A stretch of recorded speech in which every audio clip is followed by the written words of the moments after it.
Hello and welcome to the Roll Well. I'm Bridgette here with Lauren, and we are thrilled to have you with us.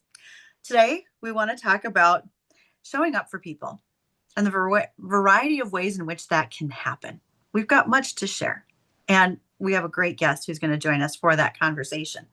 So, you might be out today putting out salt blocks in the pasture. You might be planting seeds in your garden. Maybe you're just prepping some brownies to go into field lunches. Whatever you might be doing, we had the well-being of rural areas like yours in mind when we built this episode. We know the ag industry has its challenges, but we are right alongside you. We cannot wait to connect and inspire one generation to the next. Lauren, I'm very excited about our guest today because goodness knows we have no idea where this conversation might go and how many different things we might want to talk about. That's so true. It's interesting because I think we've already done podcast episode number 1, but we didn't frame it like it was a podcast recording. But so much opportunity to really hear practical life heart applications, and so our guest today, her name is Shawna, and I've had the privilege of chatting with Shawna numerous times. I've read her book, and I hope she will tell us more about it. But it will be a great conversation. Shawna is down to earth, and she is so relationship based that she is a real treasure. So I hope our guests enjoy the conversation as much as we anticipate we will. Without further ado, though, Shawna, would you introduce yourself? Sure. So I'm Shawna Percy. I go by she, her pronouns, and I am on a little farm just between Fergus and Guelph in Ontario. So we used to have lots of free ranging chickens and turkeys and ducks and sheep who are not supposed to be free ranging, but they desperately try. Mine are. Yeah. Lately. Yes. It's like just lately. How do we coax them back in? Yeah. Sheep who think they're ghosts. A little bit about me. As Lauren said, I'm an author, but I also do a lot of work in mental health and suicide prevention and intervention. Amazing. Thank you for being with us today. Yeah, it's my pleasure. Shawna, has your work with mental health, suicide prevention, et cetera, been a lifelong path for you? Or tell us a little bit how you got to where you are. What a great question. So, no, it has not been a lifelong path. It started about 15 years ago. I'm on my second marriage. My first marriage ended when my first husband died by suicide. And I did not know that programs like ASIST and safeTALK, which are worldwide top programs in suicide awareness and intervention, I didn't know that they existed until after I was bereaved. I took one of those courses and I was like, whoa, this is what I want to do with my life. And so I became a trainer, and I was also working another job, but I got remarried and went on mat leave. And when I was on that mat leave, after my second child, I had so many requests coming in to run these mental health and suicide intervention workshops that I had to choose whether to go back to my other job or do this. So I took a leap of faith and I went full time training these programs. And here I am today. When you think about the workshops that you do, first of all, how many are you doing like in a year? And this, please tell me if this is a question I shouldn't ask, but do you feel like you're much more effective because of your life experiences, even though you would much rather have never gone through that? But what impact does that make to some of the folks that are in your workshops? And you can completely tell me that's none of my business and that I shouldn't even ask this thing because I feel like I'm being very personal here. No, I'm literally an open book, as Lauren knows, so you can ask me anything and I will most likely respond to it. As you both know too, I was in a collision in December, so I do have a concussion. And one of the things that I'm learning about this concussion is I can only hold on to one question at a time. So I'm going to address the one that I remember you asking, which was whether my personal experience impacts the work I do. Did I hear that right? Correct. Yes, or makes it more effective. So I think absolutely it does, but I have seen lived experience go both ways. I've also seen book knowledge go both ways. So sometimes when people are functioning out of book knowledge only and they don't get something from the inside, there can be a disconnect. I also think when trauma happens and trauma is not worked through, or people aren't finding coping strategies for that trauma, or maybe sometimes it's still so raw that sometimes harm can happen coming out of that place. But there's this magic that can happen with that in between of there's lived experience, but individuals have also been able to find the learnings that have come from the losses that they've experienced. And there's also knowledge rooted in what works. So evidence based or evidence informed. And I just find that in that sweet spot, there is definitely some golden magic that happens there. I find it really important that you said this can work both ways, both positively or negatively, by having whether that book knowledge or that experience.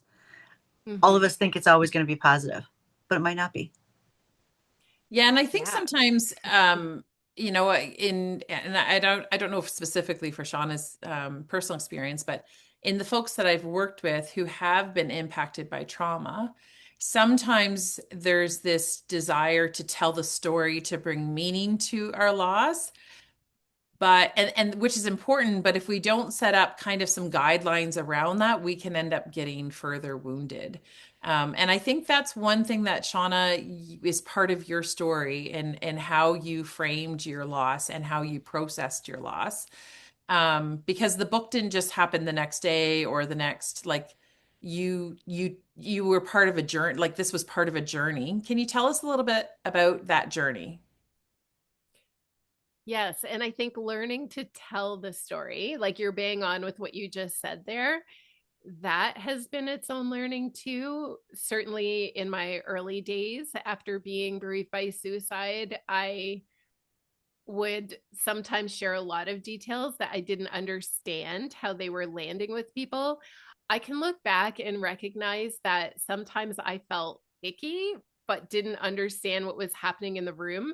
And now I know that's vicarious trauma that I Oh, was spreading or that other people were feeling and reacting to that. And I've certainly felt that too when people sometimes go into nitty gritty details of things that, I'm a visual thinker. So if you tell me a story, I am playing the movie in my head as though I was standing right there seeing it happen. So learning to be trauma informed, learning what vicarious trauma is, which is trauma that we pick up through secondhand exposure, learning that we don't actually need to experience a trauma firsthand in order to become traumatized, but there mhm. are safer and more helpful ways to share a story and share a learning that doesn't add to that harm. And actually, one of the things I think I experience that helps illustrate this, I I'm a big fan of going to bereavement groups, grief groups. I'm a grief group hopper. I've been to your grief group, Loren, that you started through the National Farmers Mental Health Alliance. I just find it such a deep privilege to be able to connect with people in that space and to share our lived experiences. But again, with guidelines, with parameters set up to make sure that that's safe enough for everyone. But there is a conference that I used to be a part of that brought together widows from all over the world, really. And I used to speak there. I could never make it on the Friday night. And on the Friday night, they would divide people into the groups as to how people were bereaved. So there would be those who were bereaved through long term terminal illness, those where it was sudden loss, like a heart attack. There was a specific suicide group. And at the end of the Friday night, inevitably, every year, my phone would start ringing or I'd get text messages where people would say things like, I just went to this group because I needed to talk to people who went through something similar to me. Mm-hmm. And I entered with so much of my own trauma, and I'm leaving with more. Mm, yes. Because not only were no guidelines set out and people would start sharing details about how their loved one died, but because people could so deeply relate to that loss, they also didn't feel like they could put the brakes on that sharing. Oh, And okay. again, I didn't at first understand what was happening, but now I do. And now I know there are certain things that are okay to share in a group setting or on a podcast. And there are other things that it's really important that they're kept for a one on one conversation, like with an Mm-hmm. egg informed therapist, which you can find at the National Farmers Mental Health Alliance. I'm doing a plug for you, I Lauren. was just going to say, thank you, Shauna. That was really lovely. Thank you. But thank you for your insight because I think that's a piece that's often missed when there's so many people with good intentions, and I Yes. admire those good intentions. And oftentimes when we're in settings, people with good intentions end up sharing their own story. They hear somebody else's story and they think, I'm going to share my story because it will develop Connect us in deeper some way, right? connection between us. But in all actuality, the person who's confiding feels almost devalued, their story, and feels devalued. And so we end up making the conversation about ourselves. And so if you are looking for group services to somebody who's listening, if you are looking for that group support, it's really important, as Shauna said, to make sure that you are seeking professional help with some guidelines. When, if you're to attend a grief group such as the one that we hosted, the very first session is we need to set a few boundaries here. We need to set up some rules to ensure everybody feels safe and everybody feels that there's some guidelines to sharing to ensure that we don't end up harming one another inadvertently, because we are like, there's good hearts behind it. Yes. But Yeah. just as you said, it can become painful, or it can become hurtful. I have Yeah. a couple of friends in Illinois lost their son in an accident, Mm, in a car accident. And what you're saying is so true because I remember the mother, she told me that people constantly want to tell me the stories of their loss of their child, but I'm still mourning the loss of mine. And now I understand what not that I didn't understand it before, but now I truly understand what she was saying is she was accepting all of their trauma when she already had hers to deal with. So, all right, from both of you, how can I, as a good hearted, really want to give my best effort human being, help others without putting my trauma on them? How can I say those things? Do I just have to just simply remember it's not about me in that moment? What are my tips and tricks for this? So during those times where we're supporting someone else, I think one of the things that can either make things a little messier or might even hold people back from trying to support someone to begin with is not knowing what to say or not knowing how to fix something. So I think this desire to sometimes share our own story is we don't want to leave empty space, or we want to try to make the person feel better by letting them know that we get it on some level. And there are some contexts where maybe that is helpful, but most people aren't looking to be fixed. Most people are desperately longing to be seen and heard in their experience. And so if you're coming with your listening ears, you're never coming empty handed. Yeah. And I think in a context where we're not sure what someone wants, we can just ask them, because we're not mind readers. So we could just ask, do you just need me to listen right now? Do you want to hear about some of my experience? Because I can understand on some level, although I appreciate that my experience is not exactly the same as yours. What would be the most helpful thing for you right now?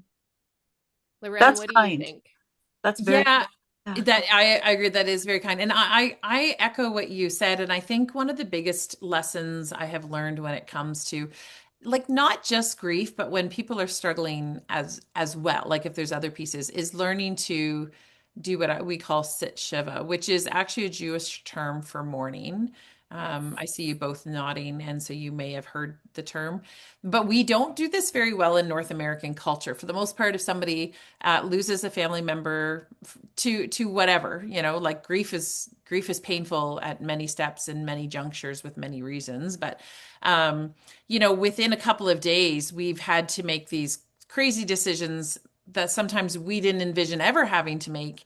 And we are shaking hands with people that we haven't seen in 20 years as they, say their condolences or tell a story about themselves sometimes, and then before you know it, that piece is wrapped up and we're just left with this gaping, like, what just happened? And so often when there's a sudden loss, that shock piece does not just dissipate once the duties are done.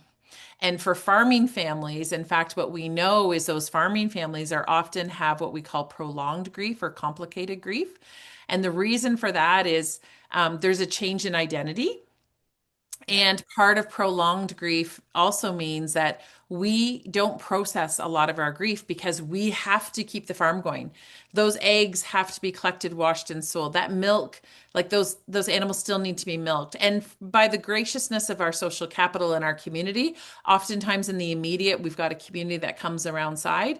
But pretty soon afterwards, I mean, the community may still check in on us, but we have to develop these plans and we have to go through this process. And we have to change our identity. I have so many, unfortunately, women are more likely to contemplate death by suicide, but men are more likely to complete. And so we're more likely to have widows in the farming community who are then, and Bridgette, you tell a story of your friend who are then like, I'm farming because my husband died. This was never my plan. This was not my plan. But if I didn't pick up this torch, I like where my kids would have had to move from their community. We would have had to sold the farm. We would, all and because there's so much debt on the farm, we wouldn't have had this stability. And so in many situations, widows are kind of picking up pieces of a farm business long before they're picking through their own pieces and navigating their own grief.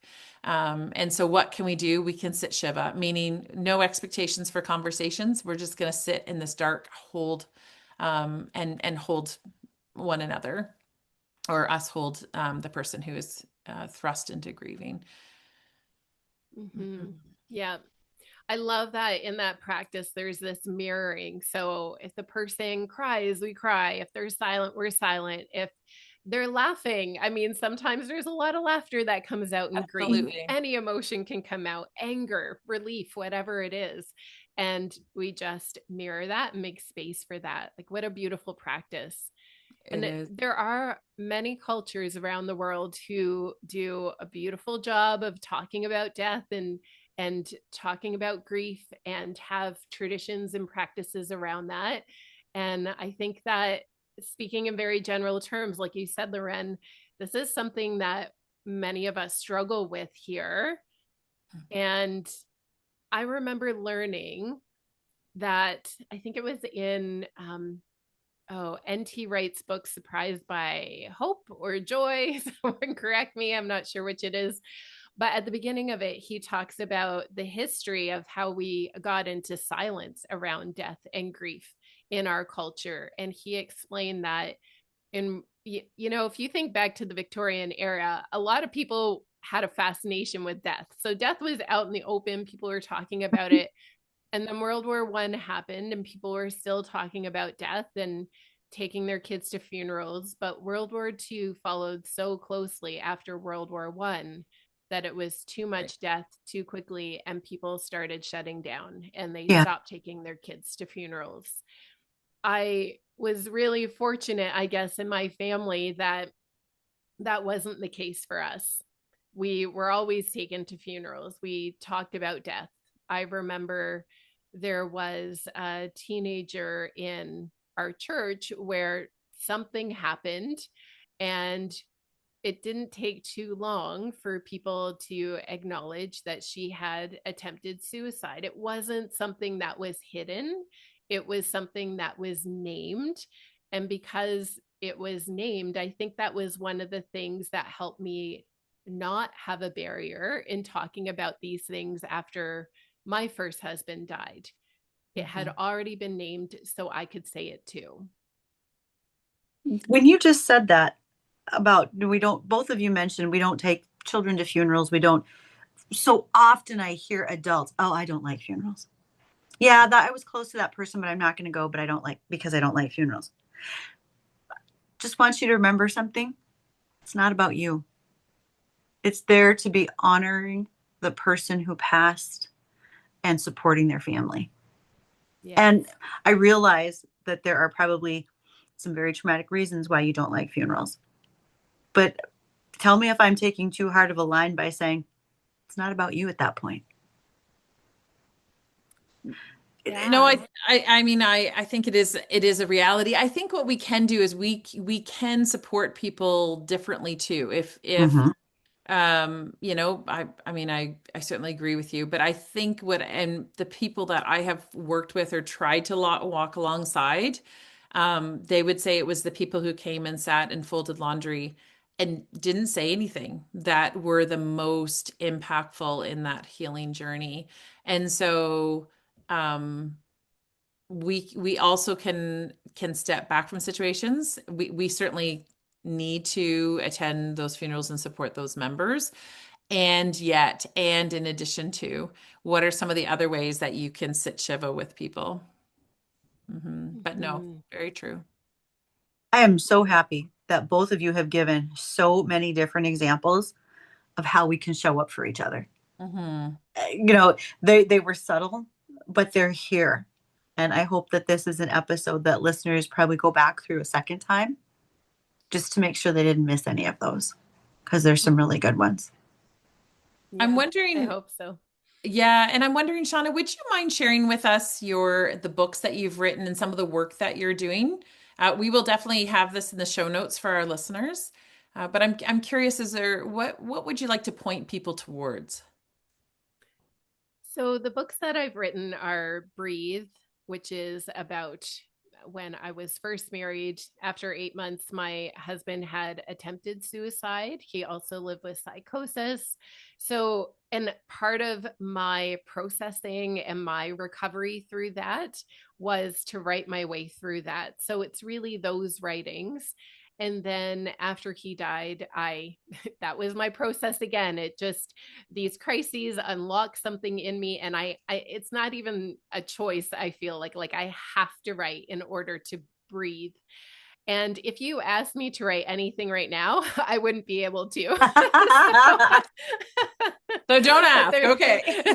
No, but there's something that happens then. And so I also like to tell people you don't need to read one book to read the other. And I think that's reflective of what happens when death happens. It can really create this quake in our timeline, this life quake, if you will, of the before and the after. So they're two very, very different books.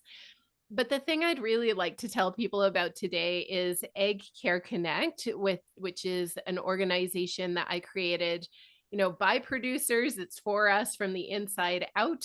It's for producers. I mentioned earlier that I do a lot of workshops, or I used to prior to the concussion. I'll get back to it, but not yet. But when I would go to rural communities, there was a message that was really, really clear. And I get why. I get where this message is coming from.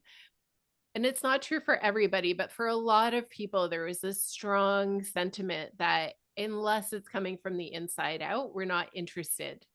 We need something, and this has everything to do with why you have this 14-hour program for egg informed therapists. It is so important to understand the egg context from the inside out.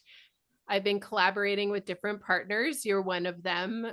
4-H Youth is another great organization, and youth leaders from across Canada have reviewed the tools in this website. Some of the tools that are there weren't there before we met. They exist now because of feedback that's come from these youth to say, we think this is what's missing. This is what could be added. Part of what stood out to me about talking with those youth was them feeling really strongly about, we want to talk about mental health. We want to talk about our experiences. And we're living and working with this older generation where many of them are like, we don't talk about that. So, how do we break down those barriers and have these cross-generational conversations? And that excites me because I think we have way more in common than not in common. And I think that's just true person to person, where when we start talking to each other, we just might find we have a lot more in common than the things that we don't. But it starts with having conversations like this. Part of what I'm the most excited about actually about Egg Care Connect is a tool called the Protective Planning Tool, or PPT, which I like to think of like being PPE for the brain. Because of my work in suicide intervention, and I do interventions myself, and I've had dozens of safety planning conversations with people, I fundamentally believe it should be part of our human right to know how to keep ourselves safe. We teach our kids this from the time they are little when it comes to things like fire safety. Yep. We put smoke detectors in place. We do fire drills. If you hear the alarm, these are the closest exits. We practice these things. We don't wait for the fire to happen to be like, oh, shoot, what should I do? Or I really wish I had put those things in place. Yeah. But there's this huge disconnect with other things that could happen in our lives, like increased stress, having thoughts of suicide, having accidents happen because we're rushing through things because there's so much that needs to be done. But are we planning ahead for these things? Because we could be. So the purpose of the Protective Planning Tool, or PPT, is to help people do exactly that. We know in farming that it is a fairly common experience for people to have thoughts of suicide. One of the studies that came out of the University of Guelph during the pandemic, which I think the pandemic is just an incubator for what can happen in stress. Yes, I agree with that. They surveyed 1,200 producers, and 1 in 4 were having thoughts of suicide. But that same effect could happen because of avian flu, because of the weather, because diesel prices are going up, because we're losing land to urban sprawl. But these are things that we can plan ahead for. We hope that day doesn't happen, but if it does, and we've taken the time to think ahead of time of how can I keep myself safe in case these thoughts ever happen to me, it's a lot more likely that we will then default to those things than trying to figure out in that moment of crisis, oh no, what do I do now? Our conversation's been so good. I think I've sent Shawna's information to about 3 different people so far while we've been discussing this, and links to her book and so forth. And it's time to transition to Loren's quote, but this has been absolutely outstanding information. And again, I think I've sent it to 3 different people so far, just in our discussion. Thank you so much. Thank you. I'm Shawna. We're so glad that you've joined us today. The quote today is, "The beauty of agriculture is that it is a culture." This quote comes from a friend of ours, Caitlin Dubin. Caitlin has the Rural Woman podcast, and if you haven't checked her out, we encourage our listeners to definitely do that. But what do you think about the quote? The beauty of agriculture is that it is a culture.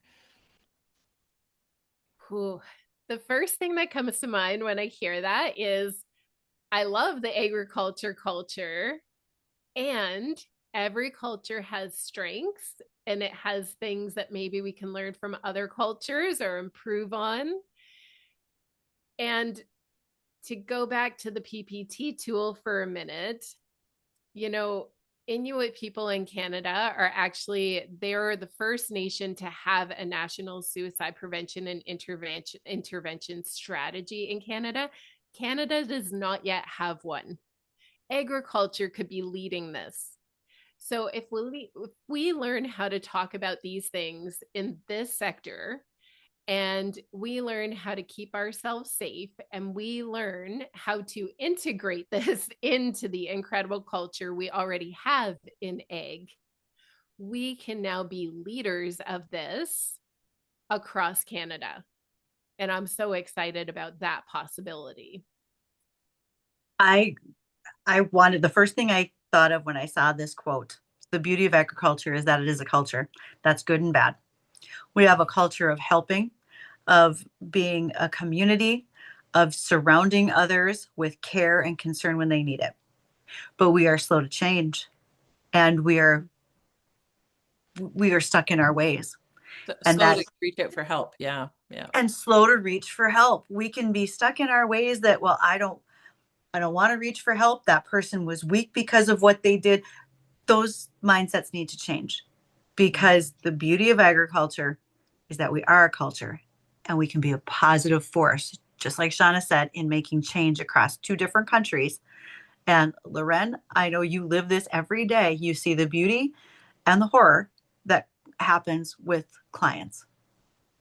Yeah, I think I love this quote because it recognizes the fact that we have a distinct culture. I think in 1931, 1 in 3 of us were involved in agriculture. Now it's somewhere like 1 in 376. So like the farmland is shrinking, particularly in Ontario. We lose 319 acres per day. Yep. Our population, we have depopulation that is happening Mhm. across the country, and with it, we lose additional services in our rural communities. And so there's a practical side to this quote that recognizes there's beauty in our rural communities. There's beauty in the way that relationships hold fast. I got a text a few minutes ago from Laurel Usbrook. I don't know if you follow her, but she has a huge following, and her barn burnt down. And so as a community, we did a quick little, hey, if anybody wants to donate to the fund, we're going to get them a gift certificate at the feed mill, and gave it to Laurel and her husband. And so she just was sending a quick thank you back. And I'm like, that's the beauty of our culture, right? That's the beauty of our culture. Mhm. And yet there's much room to grow. Last night we did our Bee Farm Well app kind of introduction where people are able to test it out. Not it's our initial kind of formal one. Um, and to see the number of people that are willing to take the evening off to come and help develop a tool and evaluate the tool that farmers have helped develop from the beginning is really encouraging. Like, we are a community that wants to provide input, that has much to do. So I appreciate what Shawna says. They're like, we could be leading this charge. Like, we could be saying, no, no, no, we need this for our country. So I think what we can do is recognize the goodness within our culture, and we can recognize the opportunity to promote change within our culture. Mhm. Speaking of Can I change. speak to that a little bit more? Oh, absolutely. Go right ahead. I'm I think it's a translation issue. Like, we already know how to do this. When a couple of years ago, we were doing this project on the farm, and the skid steer got stuck in the mud. And so we called farmer friends down the road, and they brought one tractor. That wasn't enough. They brought a second tractor, and, like, the community's coming out to get us out.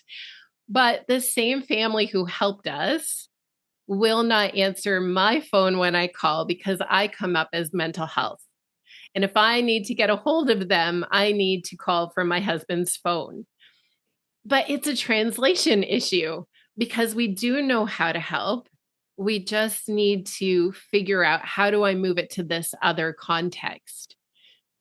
I'll never forget when I ran a mental health first aid at a different egg community than the one that I'm in. And if you're familiar with this program, it comes with these standardized case scenarios. And a lot of people, it landed, it was fine. But for some, they were like, no, this doesn't reflect agriculture. And I'm like, you're right. Yeah. Like, there is a disconnect. I see that. And so I got permission from the Mental Health Commission of Canada to change some of the case scenarios. And I went back and I ran it again to a different egg group. And this time it had scenarios about dairy farmers and poultry farmers and large animal vets. And it definitely landed a lot better. But at the end of the workshop, I had a hog farmer come up to me and say, but what about swine? What about the hog industry? And they couldn't translate it. Even though everything was about ag and it was all rural, they couldn't translate it into their context. It wasn't specific enough. And the more that we talked about that, the more I understood why. Their concern was if swine flu hits North America, it will be devastating specifically to hog farmers, hog producers. And they really wanted to find tools to get ahead of that and help prepare producers for what if that day comes. But the thing is, that day came anyway when COVID hit. Yes. But it came for a different reason. It came because supply chains broke, things got backlogged on the farm, and the same kind of devastation hit farms, regardless of whether you were hog or not, it still hit. And that made me realize we have a translation issue. The things that we learn, the tools that we already have in our tool belt, I think that we have everything that we need. We just need help seeing how to apply it to different contexts to fit the reality of our individual farms and communities. Does that make sense? It actually is a great lead in for our last portion of this podcast. And that is, sometimes when you translate things, you need to hear it in a different voice. Wow. Ding, here's ding. my last question for each one of you. If you were to choose the voice of anyone in the world, famous or not, whose voice would you choose if you were to change your voice for theirs? Paul Harvey in the feminine version. I have no idea what that would sound like, but that would be the rest of the story. Something like that. Because it's so iconic and recognizable. It's so iconic. Yes. Yeah, for sure. Paul Harvey, feminine style. Yes. I love that. That's a wonderful idea. Shawna, do you have one? Well, now I'm having a translation issue. Who could that be? What about you, Bridgette? Well, Shawna thinks. I think about, again, what's that voice that's going to stand out, that's recognizable to everyone? And I'm not sure that we know it yet. And here's why. Sure, I could say that I would AI generate it, but my hometown is very heavily from the German-Russian heritage, the Germans who lived in Russia under Catherine the Great and then moved to the United States. It is incredibly common when I go home to hear the accent that those folks have carried since the 1880s when they moved to this part of the United States. And so for me, I think it would be a voice I have to create using that accent, because I can tell you about Mrs. Nitschke. She lived in Shut, and that was this way she spoke. And I ran into her the other day, and we were talking about her canning chores. And wouldn't that voice stick out? If I used that, people would remember it. Yeah. I love that. What a great impersonation, too. It's true, those accents, though, because when I go back home to Prince Edward Island, I can talk like, we're going up to the shop. Yes, it shows up right away. Yeah, it's right slippy out. Yeah. Yeah. But and when you're there, you don't even recognize it. So I think that again kind of comes back to that culture piece, though, right? It's a sense of belonging when you pick up that dialect or you pick up that accent. So absolutely. Yeah, so true. Something to cherish in each of us for sure. Yeah. I think why I'm struggling with this question is I don't think that there can be one voice. And I know as much as I want to reach so many people and have conversations with so many people, I will not be the right person for everybody. Nobody will be. I really think it takes each one of us to be a part of the conversation. And I think that we're capable. That is an excellent point. And that's a really great answer. You just totally showed us up. Let's be honest. Shawna for the win. You're very kind, very kind. So in our comments as we post this, I'll be curious what other people think their voice should be. Or maybe it's the one they have. Yes. Beautiful. Yeah. Yeah. Each person has a powerful voice. Yep. Thank you so much, Shawna. Thank you, Bridgette. Amazing. Well, likewise, such a privilege to be here. And thank you for all the amazing work that you both are doing to make a positive change in our agriculture culture.